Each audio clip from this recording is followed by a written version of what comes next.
Hoy les vamos a hablar del análisis de las reacciones One-Pot. Nuestro grupo está conformado por Lady Vargas, Nicolás García y mi persona, Laura Botero. Vamos a hacer el análisis de las reacciones con el cobre, con metales de cobre, con metales de hierro y con metales de plata. Bueno, yo les voy a hablar de las reacciones del cobre. En un inicio tenemos la reacción del cobre con carbonato de sodio, la cual nos dio una solución de un color azul claro pastel, que es poco intenso y es un poco espesa. Esto porque se formó el precipitado de carbonato de cobre 2. La KPS de este compuesto es de 1,4 por 10 a la menos 10, lo que lo hace pues muy poco soluble. No se ve tanto el precipitado de las partículas por el efecto tintal, más sin embargo digamos es un compuesto tipo coloidal donde no puede atravesar la luz. La segunda reacción que tenemos del cobre es el carbonato de cobre con ácido clorhídrico. Aquí el carbonato se comporta como una base y por lo tanto tenemos una solución de color azul claro tirando a transparente. Esto más que todo por los iones de cloro. Hubiéramos tenido una solución un poco más azul, como más del compuesto que debería ser, un poquito más azul marcado, si hubiéramos agregado más ácido clorhídrico. Esto no tiene ninguna constante ya que pues, se volvió un compuesto acuoso y además es una reacción de neutralización. Por lo tanto, pues, lo que se formó fue una sal. La tercera reacción que tuvimos fue la de cloruro de cobre con hidróxido de sodio. Esta solución es de un azul capri intenso, parece ser como un medio coloidal, donde se evidencian unas pequeñas y pocas partículas que pues son del hidróxido de cobre, que es el que se formó. Esta es una reacción de doble sustitución y precipitación, y pues la KPS del hidróxido de cobre es de 4,8 por 10 a la menos 20, lo que hace pues este compuesto muy insoluble. La cuarta reacción que tenemos es la de hidróxido de cobre con ácido sulfúrico. La solución es casi totalmente transparente, aunque tiene algunos matices azules. Se puede analizar o deducir que el azul no es tan marcado o no es tan oscuro como debería haber sido al ser un compuesto de cobre, porque no hay tanta concentración de este cobre, del ion cobre, ya que este define como en sí la intensidad o tonalidad de este compuesto. La quinta reacción que tenemos es la de sulfato de cobre con yoduro de potasio. Esta nos produjo yoduro de cobre 1. Aquí se puede notar que hubo una reacción redox, ya que el cobre pasó de más 2 a más 1. La solución es de un color amarillo debido al yodo diatómico, el cual pues en solución acuosa es de un color amarillo pálido. La sexta reacción que tuvimos es la de yoduro de cobre con tiosulfato de sodio, que nos dio como resultado bistiosulfato de sodio, esto es una reacción de complejación y la constante del complejo es de 10 a la menos 12 aproximadamente. Aunque la solución que debimos haber obtenido era incolora, se cree que las posibles causas de que pues esto no sucediera fue porque faltó tiosulfato en esta reacción, por lo tanto hubo yoduro de cobre que no reaccionó y eso pues da su forma coloidal así blanca, porque partículas de cobre quedaron ahí dispersas. O la presencia de impurezas, ya que el tiosulfato al reaccionar con digamos iones de cloro puede formar una solución blanca. Para esta séptima reacción hay que tener en cuenta que el hidróxido de amonio se disocia en lo que es amoníaco y agua. Por lo tanto, el amoníaco es el que reacciona con el yoduro de cobre y nos forma otro complejo que es el diamino cobre 1, que en este caso pues en solución acuosa queda como un ion, pero pues en esta lo planteamos que está unido a un yodo. Este puede oxidarse en presencia de oxígeno y un medio alcalino y formar el complejo tetradiamino cobre 2. Bueno, el ion tetradiamino cobre 2. En el tubo de ensayo también pudo haberse presentado otra reacción que era el bistiosulfato de cobre 1, pudo haber reaccionado con lo que es el hidróxido de amonio y formar el complejo de diamino cobre 1, que este se pudo haber oxidado y haber formado el complejo tetramino cobre 2, teniendo en cuenta de que pues si hubiera sido solo una solución de diamino cobre 1 debía haber sido incolora, más que cuando es una solución de tetramino cobre 2 da una solución azul, pero esta solución se encuentra como entre la mitad de estos dos colores, por lo tanto se puede deducir que esta solución está como con una parcialidad o con una cierta cantidad de cada uno de los compuestos. Bueno, ahora les voy a hablar de la penúltima reacción, que es cuando el complejo de diamino de cobre 1 reacciona con peróxido. Y aquí lo que ocurre es que este se oxida y forma lo que es el cobre más 2 y pues se descompone el peróxido de hidrógeno. Asimismo, los iones de tetramino cobre 2 se reduce para formar el diamino cobre 1 y luego estos se oxidan para formar el tetramino. Esto porque el tetramino es el complejo más estable, por lo tanto, pues esta solución tiende a formarse y de ahí su color azul intenso, ya que pues el tetramino se caracteriza por ser un azul. Bueno, ahora la última reacción que ocurre es la de tetramino cobre 2 con sulfuro de sodio, el cual nos produce un sólido que es el sulfuro de cobre 2, el cual es de un color negro y se puede ver en la imagen, y lo que hace que todos los iones de cobre más 2 pues se enlacen con este y por eso la solución ya queda como negra o transparentosa con el precipitado negro y ya pierde su tonalidad azul. Continuando como tal con la serie del hierro, la primera reacción que tuvimos fue entre el nitrato de hierro y el carbonato de sodio, siendo como tal la solución inicial de color amarilla, pues característico como tal del hierro más 3, pasando como tal a una solución naranja. Tiempo después de que ocurrió la reacción, se formaron pequeños precipitados de color rojizo, estos los cuales indican como tal la formación de carbonato de hierro.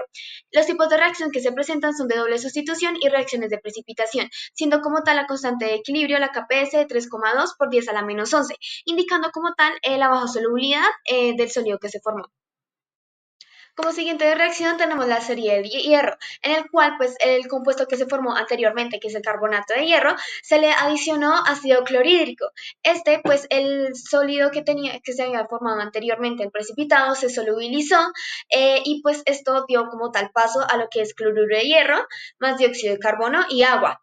La solución pasó de ser como tal naranja a amarilla, como podemos ver en la imagen, y el tipo de reacciones que se presenta es reacción de neutralización, reacción de doble sustitución, y pues este no presenta como tal una constante de equilibrio debido a que, como se puede observar, se disocia como tal casi en su totalidad, considerándose una reacción casi irreversible. En la siguiente reacción añadimos tiosanato de potasio, el cual nos cambia el color de la solución a un color rojo sangre. Esto nos indica como tal la formación del complejo de cloruro de hierro 3 tiocianato. El tipo de reacción que se presenta es la formación de un complejo y la constante de esta reacción es de 1,4 por 10 a la 2. Esta constante es muy alta, la cual como tal nos indica que el compuesto que se forma, el complejo, es muy estable y se tiende como tal a formar en su mayoría.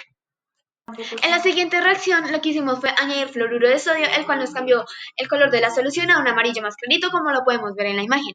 El tipo de reacción es un intercambio de ligandos, ya que el ion fluoruro y el ion tiocianato compiten para formar lo que es el complejo hexafluoruro ferrato 3 de sodio. El otro tipo de reacción que se puede presentar es como tal la reacción de complejación debido como tal al complejo que se forma. La constante de equilibrio de esta reacción es como tal de 10 a la 9. Al momento como tal de adicionar hidróxido de sodio al tubo, se nos forma como tal una solución con pequeñas partículas suspendidas de color naranja, las cuales como tal indican la formación del hidróxido de hierro, el cual es un sólido. Este como tal es un tipo de precipitación y también ácido base. La constante de este equilibrio es 4 por 10 a la menos 38. Esta constante nos indica como tal de que el hidróxido de hierro es poco soluble, por lo tanto podemos ver como esas partículas, como ese precipitado en el tubo. En esta parte, como tal, añadimos ácido sulfúrico, el cual hizo como tal que el precipitado que se había formado anteriormente se solubilizara y que la solución pase como tal a tener un color amarillo clarito, como lo podemos ver en la imagen. Este color es como tal característico debido como tal a la formación del sulfato de hierro 3. Esta es una reacción de neutralización de la cual pues como tal su constante es demasiado alta debido a que pues está como casi disociado. Al momento de agregar hidróxido de amonio, como lo podemos ver en la imagen, se nos forman dos fases, pero una vez que agitamos el tubo, ya se vuelve como tal una sola fase. Esto se puede ver a que, digamos, no todas las partículas entraron como bien en contacto, por lo tanto se tuvo que agitar para que pues tuvieran mayor interacción.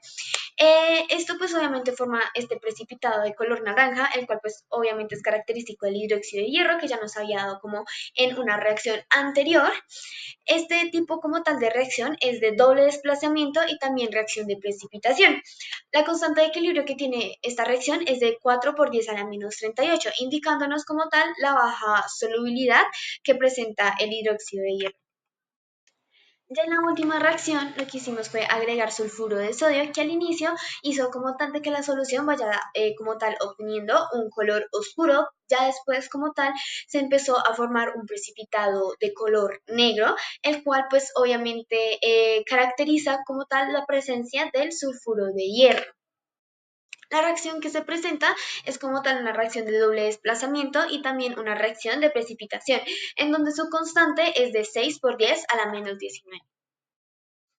Continuando con la serie de plata, lo primero que se hizo fue agregar una pequeña cantidad de nitrato de plata al tubo de ensayo, para posteriormente agregarle bicarbonato de sodio, el cual fue el primer reactivo que se usó. Al agregar el bicarbonato de sodio, se produce la reacción que estamos viendo en pantalla. Cuando estos dos compuestos reaccionan, el ion plata reacciona con el ion bicarbonato, formando así un precipitado blanco, el cual es carbonato de plata. Además, se liberan el dióxido de carbono en forma de burbujas o gas, mejor dicho. Esto pasa gracias a que el bicarbonato actúa como un ácido débil, teniendo una pKa de aproximadamente 10,33, permitiendo formar un poco del ion carbonato que reacciona con el ion plata. Y los protones liberados descomponen más bicarbonato. Y esto se ve en forma de CO2 y, como le dije anteriormente, en forma de burbujas y además libera agua. El carbonato de plata es muy poco soluble, siendo su KPS de 8,1 por 10 a la menos 12.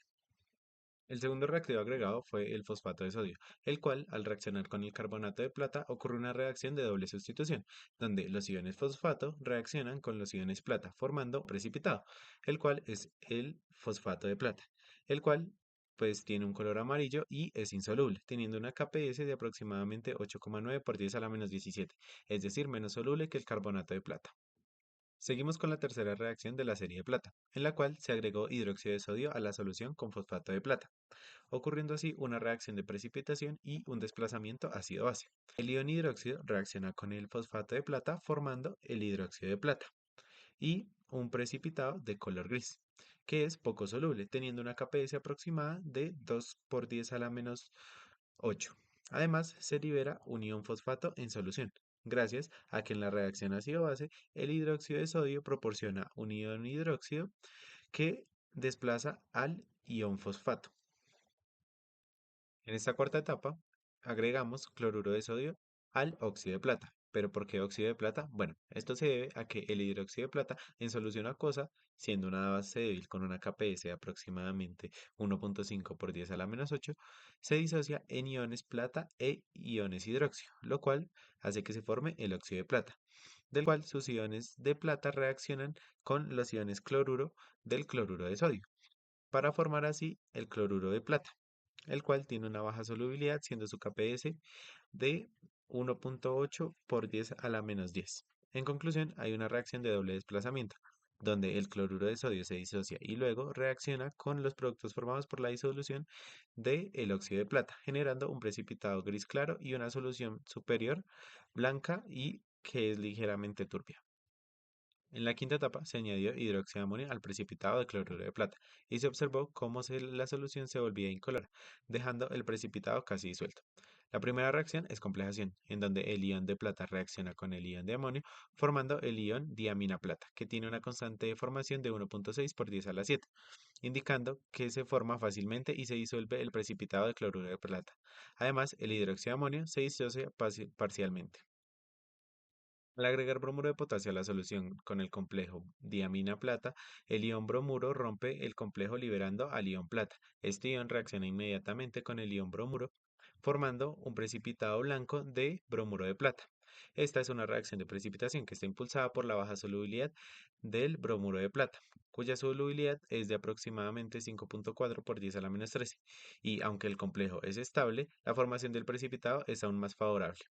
Al agregar el tiosulfato de sodio al bromuro de plata hace que desaparezca el precipitado que teníamos anteriormente, formando un complejo soluble con el tiosulfato.